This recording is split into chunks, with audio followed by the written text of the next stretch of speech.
Hello guys, once again I welcome you to my channel make MBBS CG. Friends, आज हम लोग बात करने वाले हैं यूटीआई के बारे में, जिसका मतलब यूरिनरी ट्रैक्ट इन्फेक्शन होता है। It is one of the most common infection for the female. इसका मतलब ये नहीं ये सिर्फ फीमेल को ही होगा, ये किसी को भी हो सकता है। पर ये होता क्यों है, इसका सिम्टम्स क्या क्या होता है, ट्रीटमेंट कैसे करते हैं। तो शुरू होने से पहले एक रिक्वेस्ट है, अगर आपको वीडियो पसंद आए तो वीडियो को लाइक ज़रूर करना और सब्सक्राइब करना ना भूलें। तो चलिए शुरू करते हैं आज का video, urinary tract infection.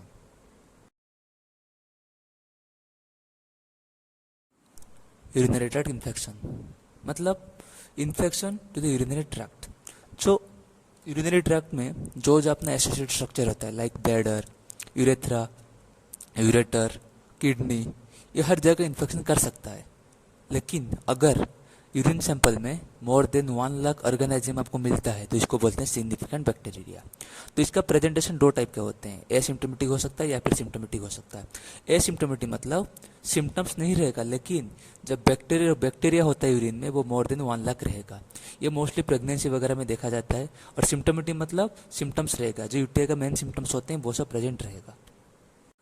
Asymptomatic मतलब आपको कोई स्पेसिफिक ट्रीटमेंट वगैरह देने की ज़रूरत नहीं होता, लेकिन सिम्टोमेटिक मतलब सिम्टम्स है, ये किडनी हो या ब्लैडर हो, यूरेथ्रा हो, इस सबको इन्फेक्ट कर चुका है तो इसके लिए हम ट्रीटमेंट देंगे। एंटी माइक्रोबियल या फिर एंटीबायोटिक्स दे सकते हैं या फिर कुछ और भी दे सकते हैं, मतलब इसका ट्रीटमेंट करना चाहिए। फिर आता है यूटियोलॉजी। यूटियोलॉजी मतलब कॉजेज क्या है यूटीआई वगैरह का। तो जब पेरिनियम होते हैं अपने, जब पेरिनियम से इन्फेक्शन वगैरह होकर वो स्प्रेड होता है, या फिर हम holding pee for too long, हम बहुत देर तक यूरिन को कंट्रोल में रखते हैं। ब्लैडर फुल होता है, ब्लैडर को हम खाली नहीं करते। प्रेगनेंसी, इंस्ट्रूमेंटेशन लाइक कैथेटराइजेशन, हम फॉलिस कैथेटर वगैरह यूज़ करते हैं मोस्ट कॉमनली अपना वार्ड एडमिशन वगैरह में, हॉस्पिटलाइजेशन के टाइम। फिर एनी काइंड ऑफ स्ट्रक्चर या फिर ट्यूमर या फिर स्टोन अगर प्रेजेंट होता है, डायबिटीज़ या फिर bladder dysfunction. Urinary infection more common in female. अब फीमेल में ये मोस्ट कॉमनली यूटीआई क्यों होता है, आज आते हैं तो चलिए जान लेते हैं। क्योंकि फीमेल में क्या है, यूरेथ्रा जो होता है बहुत शॉर्ट होता है, 4 सेंटीमीटर का, तो आराम से इन्फेक्शन स्प्रेड हो सकता है। हार्मोनल चेंजेस होता है, जो कि अपना म्यूकोसा जो होता है उसके एडर हो जाते हैं। प्रोस्टेटिक फ्लूइड जो होता है मेल में, जो कि एंटीबैक्टीरियल प्रॉपर्टीज रखता है, जब फीमेल में नहीं होता। फिर ग्राम नेगेटिव ऑर्गेनिज्म वगैरह जो है वो आराम से फीमेल को इन्फेक्ट कर देता है। नेक्स्ट कम एनाटॉमिकल साइट्स, मतलब साइट्स किधर किधर होते हैं इन्फेक्शन का टाइप में। लोअर यूरिनरी ट्रैक्ट में अपना आता है यूरेथ्रा, जिसको बोलते हैं यूरेथ्राइटिस, प्रोस्टाइटिस प्रोस्टेट में, सिस्टाइटिस अगर ब्लैडर में इन्फेक्शन हो रहा है तो। अपर ट्रैक्ट इन्फेक्शन में अपना आएगा किडनी, जिसको हम बोलते हैं पाइलोनेफ्राइटिस। और फिर आता है पेरिनेफ्री एब्सेस। तो इसका कॉजेटिव ऑर्गेनिज्म क्या क्या है, most of the organism are gram negative bacilli, 85% of them. So most commonly E coli, जिसका अपना ईपीएससी इसी होता है एक, मतलब enteropathogenic E coli, proteus, klebsiella, pseudomonas. और लेस कॉमन अपना स्ट्रेप्टोकोकस फिकालिस, स्टेफाइलोकोकस, फंगस भी। और इम्यूनो कॉम्प्रोमाइज में मोस्ट कॉमनली अपना आएगा वायरस वगैरह, उसका इन्फेक्शन से यूटीआई वगैरह हो सकता है। ये अपना कॉजेटिव ऑर्गेनाइज थे। देन कम्स रूटो इन्फेक्शन। ये इन्फेक्शन वगैरह स्प्रेड कहाँ से होता है, इनिशिएट कहाँ से होता है, फिर अगर स्प्रेड हो रहा है तो कहाँ से होता है। तो मोस्ट कॉमनली अपना जो होता है एसेंडिक रूट। एसेंडिक रूट मतलब नीचे से ऊपर तक, नीचे से एसेंड होके ऊपर तक आएगा। नीचे से मतलब कहाँ से, अपना जो लोअर यूरिनरी ट्रैक्ट है उधर से होके रिनल पैरेन्किमा मतलब किडनी तक, मतलब आप अगर शुरू करें यूरेथ्रा से लेकर किडनी तक, ये अपना जो स्प्रेड होता है इन्फेक्शन का, इसको बोलते हैं एसेंटिक रूट। फिर अपना आता है हिमाटोजेंस, मतलब ब्लड से अगर ट्रांसमिट हो रहा है, ये बहुत कम होता है, लेस कॉमन, जिसमें अपना बैक्टीरियम होके ये सब अपना स्प्रेड होता है। तो ये अपना था रूटो इन्फेक्शन। फिर हम बात करेंगे पैथोजेनिस के बारे में। पैथोजेनिस मतलब इन्फेक्शन हो गया उसके बाद ये स्प्रेड कैसे करता है, प्रोग्रेस कैसे होता है इन्फेक्शन। तो सबसे पहले अपना क्या है, एसेंट इन्फेक्शन हो गया तो उसके बाद क्या करेगा, ये जो ई कोलाई प्रोटेस वगैरह है, पोर हाइजीन के कारण यूरेथ्रा कोलोनाइजेशन करेगा, उधर आराम से मल्टीप्लाई वगैरह करेगा। उसके बाद यूरेथ्रा से ब्लैडर तक एंट्री करेगा। एंट्री करने के बाद क्या होगा, अपना यूरिनरी ट्रैक्ट ऑब्स्ट्रक्शन होगा। अगर ऑब्स्ट्रक्शन हो गया मतलब क्या, अपना ब्लैडर जो है इनकम्प्लीट एम्प्टिंग होगा, ब्लैडर और फुल होता जाएगा। तो उससे क्या होगा, जो ऑर्गेनिज्म वगैरह है उसको मल्टीप्लाई करने में आसानी हो जाएगी। फिर क्या होता है अपना इनकम्पिटेंट वेसिक्यूलेटल वाल्व या रिफ्लेक्स जो होता है इनकम्पिटेंट हो जाता है। मतलब नॉर्मली क्या होता है अपना जब VU वाल्व होता है वो मैच्योरेशन के टाइम में क्लोज होता है, लेकिन इधर इनकम्पिटेंट हो जाएगा तो वो क्लोज हो नहीं पाएगा, तो इन्फेक्शन वगैरह आराम से स्प्रेड हो जाएगा। उसके बाद होता है जो इंटररेनल रिफ्लक्स मतलब पेरेन्किमा वगैरह में ये आराम से इन्फेक्ट होकर पाइलोनेफ्राइटिस करेगा, और ये further acute kidney infection, acute kidney injury, उसमें ये ट्रांसमिट हो जाएगा। तो ये था अपना पैथोजेनिसिस ऑफ यूटीआई। तो आपको यूटीआई हो गया, लेकिन आप सस्पेक्ट कैसे करेंगे? सिम्टम्स आपको क्या कह रहेगा कि हाँ ये यूटीआई है? तो सबसे पहले इन्फेक्शन है तो आपको फीवर हो सकता है, लेकिन जो मोस्ट कॉमन सिम्टम्स होते हैं सबको होता है वो होता है अपना पेनफुल मिक्चुरेशन। आप यूरिन करने के टाइम, पी करने के टाइम बर्निंग सेंसेशन टाइप का रहेगा। फिर अपना रहेगा इंक्रीज फ्रीक्वेंसी, मतलब बार बार आपको यूरिन लगना।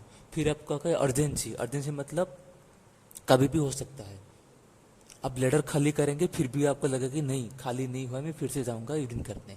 फिर अपना आएगा सुपर पीबिक पेन भी हो सकता है, टेंडरनेस हो सकता है, और जो यूरिन होता है उसमें हिमाचुरिया मतलब ब्लड इन यूरिन, ब्लड में ब्लड थोड़ा थोड़ा यूरिन में आ सकता है, या फिर जो यूरिन होता है वो क्लाउडी रहेगा और एक अनप्लीजेंट ऑर्डर देगा, एक स्मेल जो होता है वो थोड़ा अजीब सा होता है। तो ये आपका था सिम्टम्स।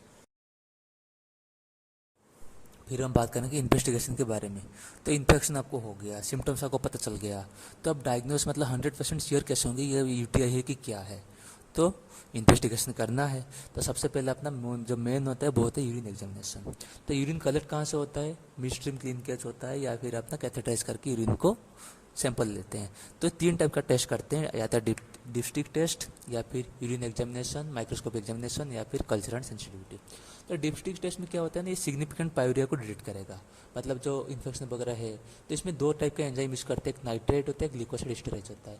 तो इसमें पॉजिटिव आ रहा है कि नेगेटिव आ रहा है तो उसमें टेस्ट करेंगे, मतलब डिटेक्ट करेंगे। फिर अपना आएगा माइक्रोस्कोपी एग्जामिनेशन। माइक्रोस्कोपी अगर देखेंगे यूरिन में तो इसमें क्या आपको पस सेल WC वगैरह दिख सकता है, या फिर आपको लिकोसाइड कास्ट या फिर रेड सेल्स वगैरह दिख सकते हैं। और कल्चर सेंसिटिविटी तो करेंगे, ब्लड कल्चर वगैरह करेंगे। और ब्लड एग्जामिनेशन में क्या अपना CBC, ESR, इन्फेक्शन है मतलब ESR तो इंक्रीज होगा ही, CRP इंक्रीज हो सकता है, और ब्लड कल्चर अपना कर सकते हैं। और इमेजिंग में अपना होता है अल्ट्रासाउंड, CT एंड सिस्टोस्कोप और सिस्टाइटिस। एंड एक होता है इंट्रावेनस यूरोग्राफी। लास्टली हम बात करेंगे ट्रीटमेंट पे। तो इन्फेक्शन हो गया, इन्वेस्टिगेशन हो गया, उसके ट्रीटमेंट क्या करेंगे अभी? तो सबसे पहले आता है सपोर्टिव। सपोर्टिव मतलब खूब सारा पानी पियो, स्टे हाइड्रेटेड, और जब ब्लैडर होते हैं वो कम्प्लीटली उसको एम्प्टी करो, बार बार रिस्टर्न ना करो। अगर पी करना है तो उसको ब्लैडर को पूरा खाली कर दो, इन्फेक्शन वगैरह उसमें कम होगा। पेरिनल हाइजीन को मेंटेन रखना है, अगर पेन वगैरह है तो उसके लिए एनाल्जेसिक या फिर एंटीबायोटिक खा सकते हैं। तो डेफिनेटली एंटीबायोटिक में सबसे पहले आता है क्लोट्रिमोक्साजोल। इसमें अपना आता है ट्राइमिथोप्रीमर सल्फामिथोक्साजोल का कॉम्बिनेशन, एम्पिसिलिन, एमोक्सिसिलिन, सेफालोस्पोरिन में अपना सेफ्ट्रैक्सोन, सेफेपाइम, सेफोटैक्सिम, ये ऑप्शन हैं, नाइट्रोफ्यूरेंट एंड क्विनोल्स। तो अगर अनकॉम्प्लिकेटेड इन्फेक्शन है तो अपना ड्यूरेशन कितना होता है 3 to 5 डेज का होता है, और नाइट्रोफ्यूरेंटन का अगर यूज़ कर रहे हैं तो 7 डेज का होता है। और अगर कॉम्प्लिकेटेड एंटी इन्फेक्शन है तो 7 to 10 डेज के लिए अपना एंटीबायोटिक यूज़ करते हैं। और OPD बेस्ड एंटीबायोटिक अपना आता है सेफेक्साइन ओरल डोज। तो स्पेसिफिकली अपना एंटीबायोटिक जो होता है वही अपना ओनली ट्रीटमेंट होता है। फिर यूटीआई इन प्रेगनेंसी, अगर प्रेगनेंसी वगैरह में यूटीआई हो रहा है तो मैनेजमेंट कैसे करेंगे? 7 डेज एंटीबायोटिक थेरेपी होता है, जिसमें फर्स्ट ऑप्शन होता है अपना ड्रग ऑफ चॉइस नाइट्रोफ्यूरेंटाइन। लेकिन ये जो होते हैं अपना 3rd ट्राइमेस्टर में अवॉइड करते हैं, क्योंकि ये न्यूनेटल हिमोलाइसिस कर सकता है। और सेकंड ऑप्शन आपका आता है एमोक्सिसिलिन, एंड थर्ड में आता है cephalexin. So that's the end of the video urinary tract infection. Thank you for watching. Make MBBCG. Don't forget to like and subscribe the channel. Thank you.